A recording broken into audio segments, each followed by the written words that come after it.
sawa nekuti vainge vachito zvinofamba zvakanaka asi takangotiwo ndezvaMwari. Saka in short you're saying kuti mainge makatombororwa kumashure. Maigara nemurume wenyu? Takazosiyana ndadzoka hangu kumba tine pamuviri papo pakasongonyangarika. Munganditsanangurire kuti relationship yenyu nemurume wenyu yanga iri muwirirana maita sei? Pose. Munongoziva kuti zvemereji zvinoda vakasimba vakashinga saka kwose kana usina kusimba pakaipa. Saka ndakazongoti aiwa reke ndisiyane nazvo zvinongoona. Murume wenyu obviously anga aito expect kuti mudzimai wangu akuda kunozvara pai. Aiwa ndizvozvo. Obviously ana mweni wanga watomirira kuti muzukuru akuda sei akutouyawo.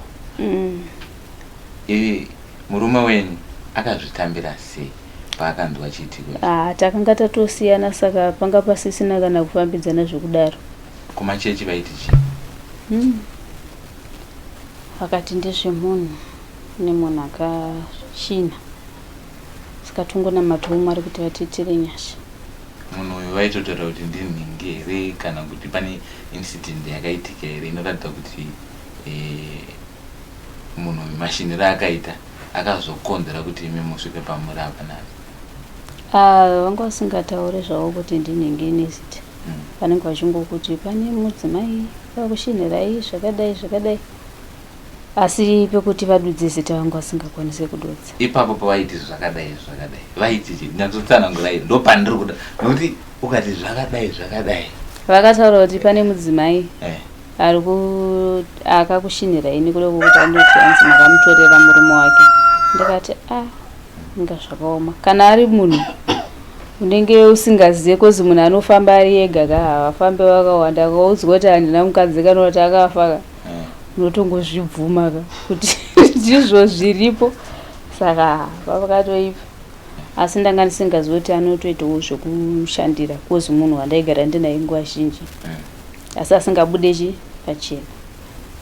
Kwakuzoti ndauya kuno kuZimbabwe ndo pakabva ndisendera message paWhatsApp zvikanzi Lisa ukona ndapuwa dare rako so nezita remunhu zvese. Dare raiti chii? Ichauti munhu anonzi Ningi unomuziva here? Ndikati munhu iye handese handimuzive asi nekufamba kwenguva ndakazorangarira kuti munhu anonzi Ningi ndinoita sei ndinomuziva.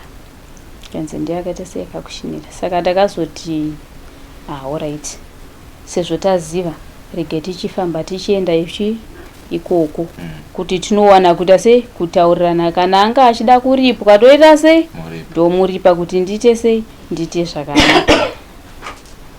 Ndo patakasvika kumba kwavo zvikanzi aiwa munhu akashaya tiri kutoenda kunyaradzo kwake. Wakasvika zvikanzi munhu akashaya? Zvekutoti takatosvikawo kutobvunzawo mumaraino. Vanhu vemumaraino vangoramba vakatarisa vachataura nyaya yavo chaiyo kuti ko vanhu ava vari kubvunza munhu akafa zviri kufamba sei. Ndo patakazosvika panext pavo vakatoti munhu wamuri kubvunza akafa atone 3 months. Tikati ingasvikaoma. Ndo patakasvikawo kumba kwavo.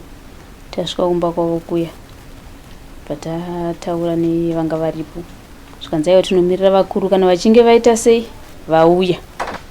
Zvino ndarwadziwa vanhu veZimbabwe ndibatsireiwo.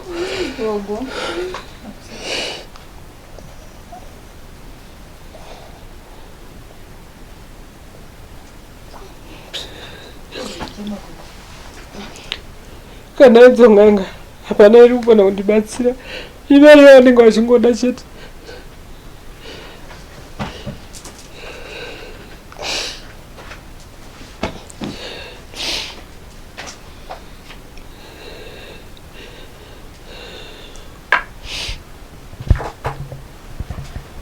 Aiwa shungu dzagogo madzinzwa zvinogona kuita senyaya yema-African movie asi inyaya yechokwadi.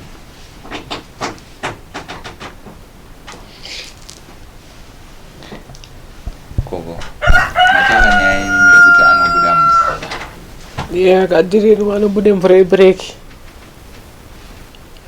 achidhirenwa nemadhokota vanenge vachimudhirena muno imvura yebhireki inongobuda ega ega, hapana chinombobuda.